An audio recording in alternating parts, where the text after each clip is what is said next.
And as senators make big decisions at the federal level, a Texas Democratic candidate is launching another campaign for one of their seats. Colin Allred announced his bid to run for the seat currently held by John Cornyn. Allred is the first major Democratic candidate in the race, which already has Attorney General Ken Paxton challenging Cornyn for the Republican nomination. State Capitol reporter Adam Schwager explains why Allred's announcement could be just the start of Democratic candidates entering the race. Today I'm announcing my candidacy for the United States Senate. Colin Allred is running it back.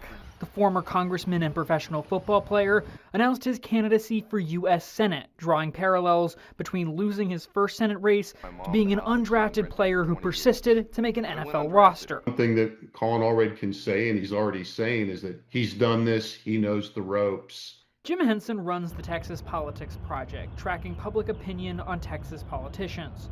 So far, polls show an opportunity for Democrats.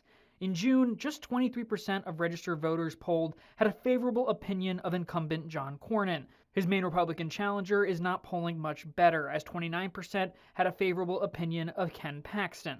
Allred, like a lot of other Democrats, looks at 2026 and, all things being equal, sees an environment that should be pretty advantageous, comparatively speaking, for Democrats. Allred likely won't be the only Democrat to join the race. Last week, another former Democratic Senate nominee, Beto O'Rourke, talked about a conversation he had with Allred, U.S. Representative Joaquin Castro, and State Representative James Tallarico about the plan for 2026. My concern is making sure that everyone is in the right position.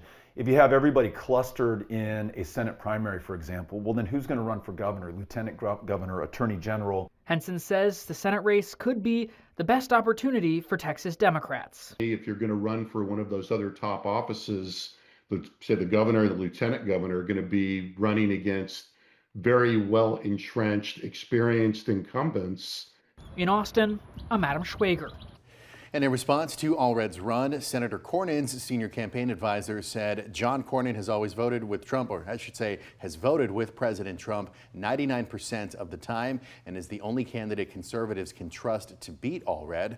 And then Attorney General Ken Paxton's team pointed to a social media post in which he said Texans have already rejected Allred once, and now it's time for them to say no to his vision and values one more time. For some added perspective, it's been nearly 30 years since a Democrat won a statewide race in Texas. The last time it happened was back in November of 1994, with the wins for Lieutenant Governor Bob Bullock, Attorney General Dan Morales, Controller John Sharp, and Land Commissioner Gary Morrow. 4 years later, Morrow ran for governor and lost to George W. Bush. Sharp ran for lieutenant governor and lost to Rick Perry. And Bullock and Morales did not seek re-election in 1998. And that year, Republicans swept every statewide race, a trend that has held ever since.